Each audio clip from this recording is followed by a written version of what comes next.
Hello, this is Ariadne Rainbird talking today about talismanic magic. So what are talismans and amulets?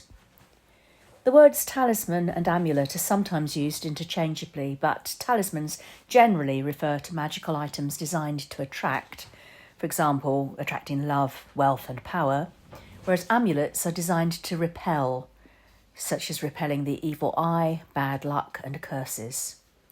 In practice, though, there is a lot of overlap. For example, an amulet designed to ward off sickness will do pretty much the same job as a talisman designed to attract good health. People often put faith in items which they think will bring them good luck, whether it's their lucky knickers or shirt or socks or other item of clothing to bring luck on a night out or a date or an interview, or a soft toy mascot taken into an exam room to bring luck in an exam. In these cases, it is doubtful whether the items themselves have any intrinsic magical power, but they can help a person to maintain confidence and soothe nerves due to their belief in the item. Talismans and amulets inspire a similar confidence, but as they are magically created, they're said to have a power of their own rather than just inspiring confidence due to belief, though that is also a factor. The materials, colours and symbols employed to make a talisman, as well as the focus of intention and invocations which are recited when making the talisman, charge the object up with power, which will flow out to accomplish the purpose for which it is made. The specific symbols on the talisman are also designed to continue to attract energy, such that a talisman is like a sort of self-charging battery, which will replenish itself. For example, if one has called upon the power of Jupiter for honour and power, perhaps in a career, and inscribed, drawn or painted the planetary symbol of Jupiter upon the talisman, the symbol will continually connect to the planetary power and continue to recharge the talisman as it pours out its energy for your specific cause. Talismans work in a positive way by attracting the necessary forces for the magic to work. The making and empowering of talismans works on the assumption that spiritual and subtle energies can be directed into the material world in order to produce changes according to the will of the magician or witch. The talisman harnesses and earths the required force and then directs it to take effect in the physical world. The magical practitioner must first decide what he or she wants the talisman to accomplish, and then decide on what materials will be used and what symbols, words of power, etc. are appropriate to harness and direct the power for that purpose. Planetary correspondences are often used when creating talismans. So, for example, if you wanted to harness the power of the sun, whose properties are creativity, fatherhood, success, healing, wealth, then you might use topaz as a stone. The metal would be gold. You might inscribe the sign of Leo and the symbol of the sun, and you would perhaps use fire when creating the talisman and create it on a Sunday. For the moon, you would use silver and moonstone, and you would use a talisman for the moon to harness energies connected with the emotions, motherhood and intuition. Mercury is connected with communication and travel, and herbs such as lavender and sandalwood, and the crystal opal and the colour violet and yellow are appropriate. Venus is harnessed for love, partnerships, beauty and sex, and copper would be the metal used for Venus, and crystals such as rose quartz. And its colour is green traditionally, but also pink can be used. If you want to harness the power of Mars for lust, conflict, passion and aggression, then you'd use iron and red stones such as carnelian and herbs such as dragon's blood. If you wanted to harness the power of Jupiter for business, education and law, then you might use amethyst and herbs such as cedar and cinquefoil and the colour purple and the metal tin. Saturn would be used for obstacles, for binding or removing obstacles and for restriction. And you might use lead, sapphire, hemlock and mandrake and the colour black.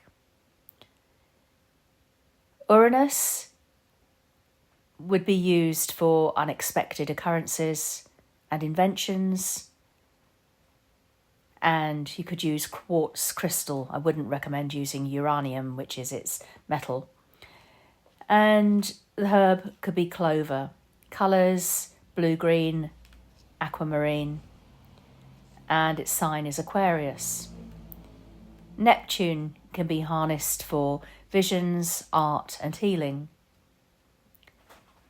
Its metal is pewter, its crystal is aquamarine, and light blue is the colour, and you could inscribe the sign of Pisces on your talisman.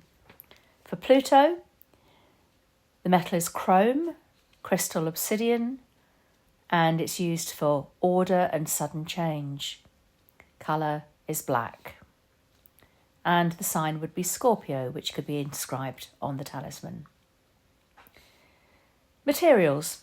Talismans may be made of stone, crystal or gemstones, of metal, wood, glass, fabric or paper, or parchment. Care should be taken to choose the right materials, referring to a table of correspondence.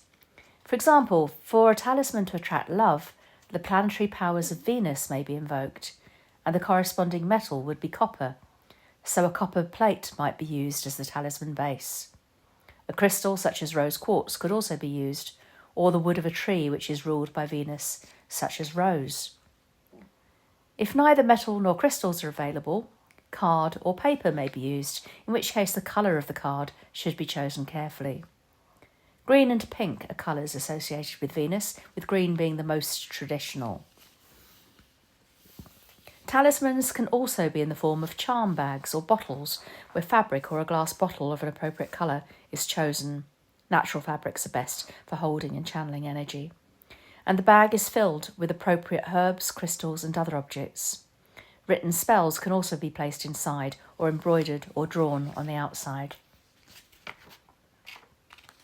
Yarn of an appropriate colour can also be used to make talismans using knot magic, in the form of complex knots or crochet or knitting to create a small square or other shape with the intent reinforced with every stitch. Symbols can also be embroidered onto fabric.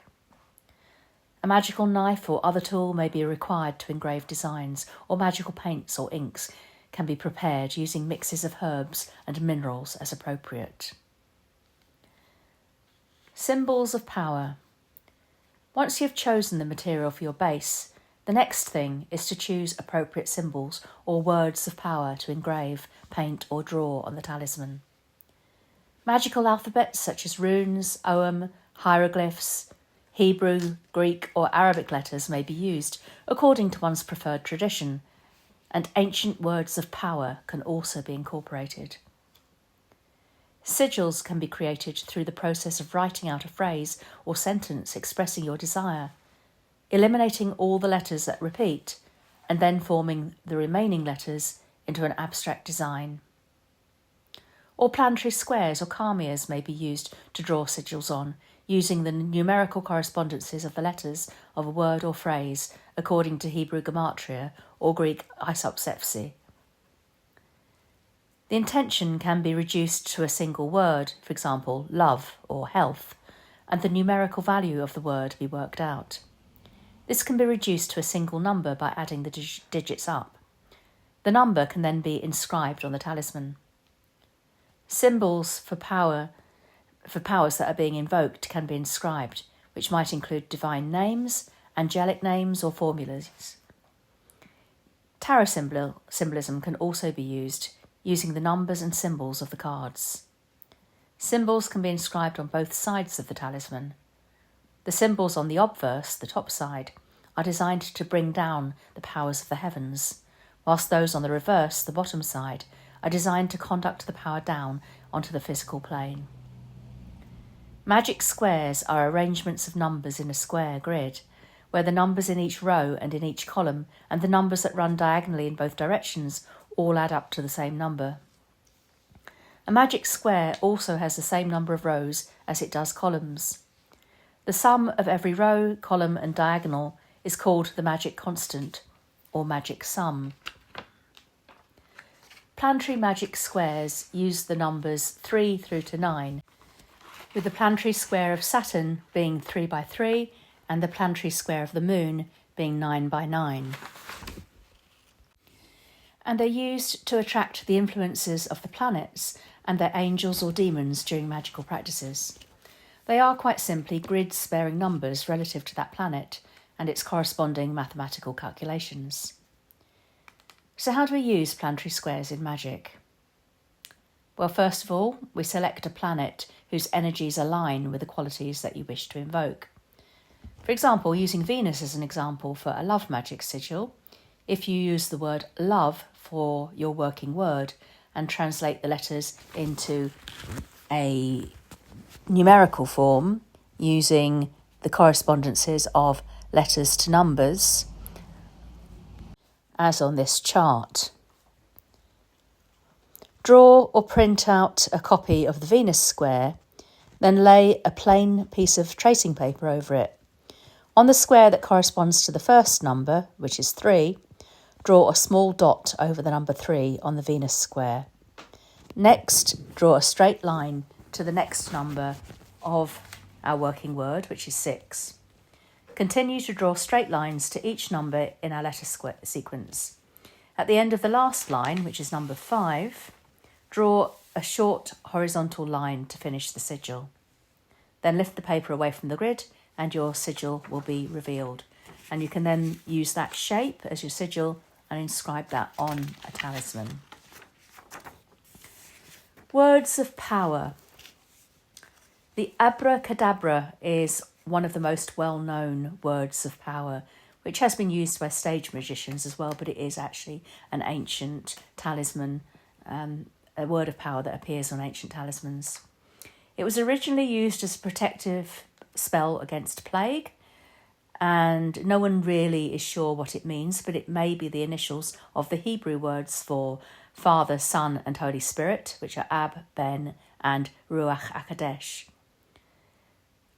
Or it might originate from the Hebrew phrase Ha-Bracha Dabara, the name of the blessed.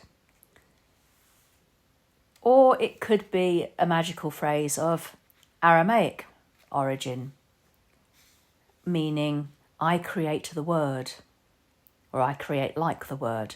Or it could be a corruption of the Gnostic Abraxas or Abrasax, and it has been found also carved on Abraxas stones. So who is or what is Abraxas? Abraxas is a Gnostic deity who was considered to be higher than the biblical God, who in Gnosticism was considered to be the demiurge who created our world, but also a deluded tyrant who had become cut off from the divine realm.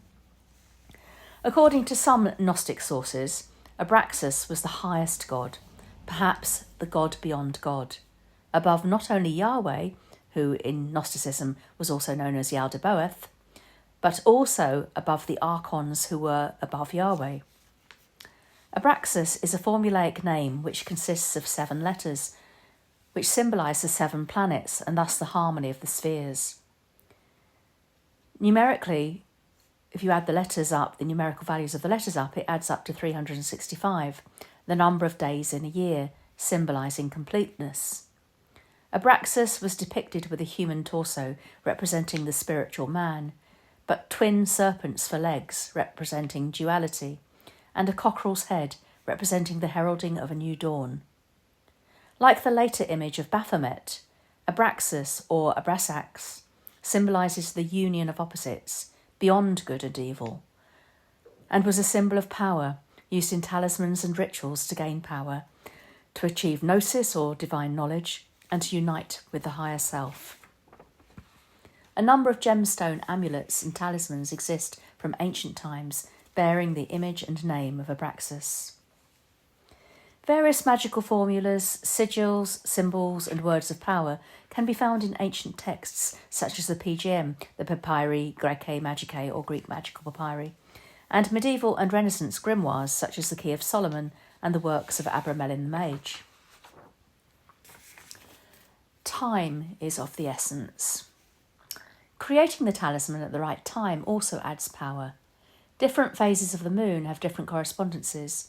Waxing moon for attraction, the full moon for fulfillment, the waning moon for banishing and letting go, dark moon for otherworld and underworld connections and communing with the dead.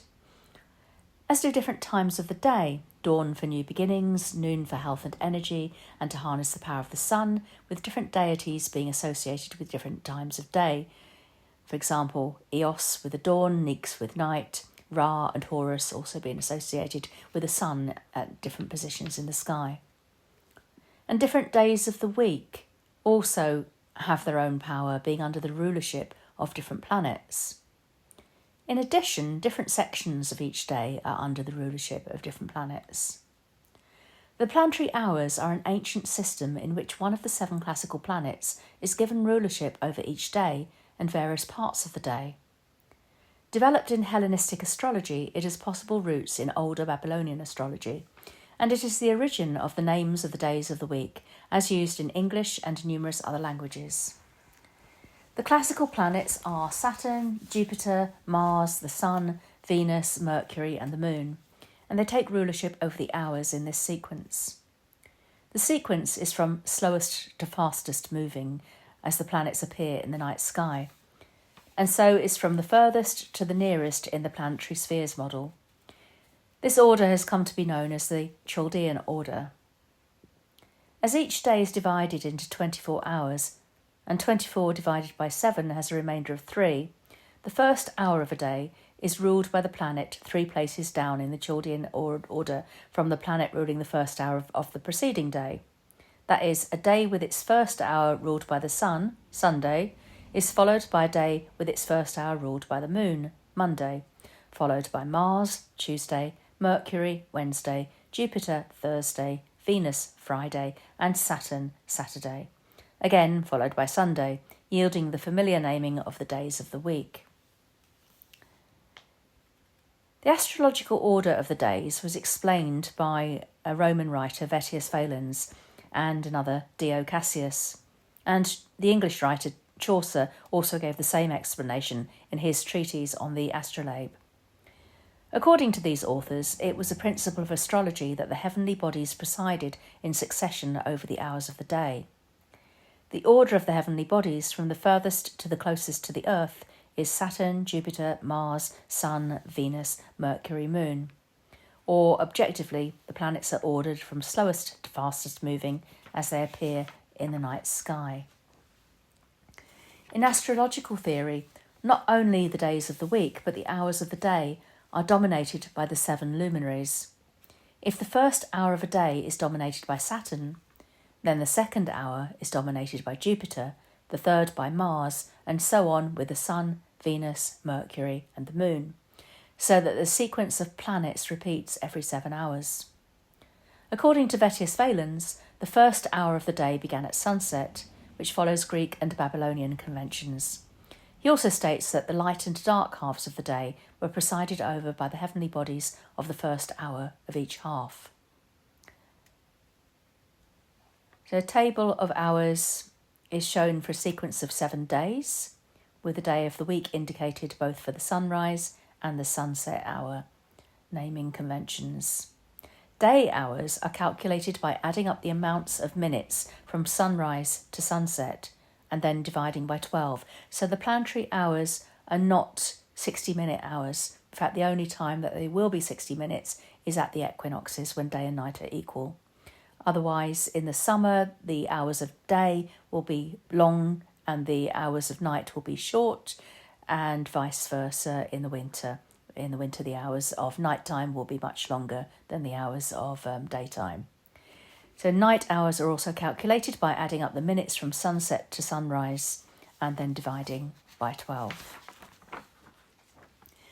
The 16th century Key of Solomon has a chapter on planetary hours, giving examples for the types of magic considered appropriate for the days or hours associated with each planet. For example, in the days and hours of Saturn, the summoning of souls from Hades, but only of those who have died a natural death. In the days and hours of Jupiter, obtaining honours, acquiring riches, contracting friendships, and preserving health. In the days and hours of Mars, experiments regarding war, to arrive at military honour, acquire courage, overthrow enemies, etc. In the hours of Mars, summoning souls from Hades, especially of those slain in battle. In the days and hours of the Sun, experiments regarding wealth, hope, gain, fortune, divination, the favour of princes, to dissolve hostile feeling, and to make friendships. In the days and hours of Venus, you can make talismans for forming friendships, for kindness and love, joyous and pleasant undertakings, travelling. And in the hour of Venus, also you can prepare poisons, lots and powders provocative of madness. In the days and hours of Mercury, you can make talismans for eloquence, intelligence, promptitude in business, science and divination. And in the hours of Mercury, you can undertake experiments related to games, jests and sports. In the days and hours of the Moon, you can work magic for embassies, voyages, envoys, messages, navigation, reconciliation, love and the acquisition of merchandise by water. And in the hours of the Moon, making trial of experiments relating to recovery of stolen property, for obtaining nocturnal visions, for summoning spirits in sleep, and for preparing anything relating to water. So, when you make your talisman, if you are able to, you might like to take account of the day and the planetary hour and choose the right day and planetary hour according to what you want to achieve with your talisman. And this will add to its power and strength. Empowering the talisman. As with any other magic, sacred space should first be created before beginning work on creating a talisman and the powers invoked. So you might want to bless salt and water, sprinkle it around, cast a circle, or however you create sacred space. And invoke deities or spirits or angelic forces. Energy can be raised in a number of ways, such as breath control techniques, meditation, visualization, chanting, dancing, sexual acts, masturbation, and ritual gestures. The energy and intention is then directed into the talisman through the power of will. Words of power can be chanted to increase the focus of the intent. The talisman can also be anointed with suitable anointing oils, again looking at correspondences, and consecrated with the 4 elements. Barbarous words or voces magicae may be used, as in the PGM, the Papyri Graecae Magicae. End with a prayer to seal in the power of the talisman. Your talisman is now consecrated and ready for use. I hope you have found this video interesting and informative. If you have, please like the video and subscribe to my channel, and thank you for watching.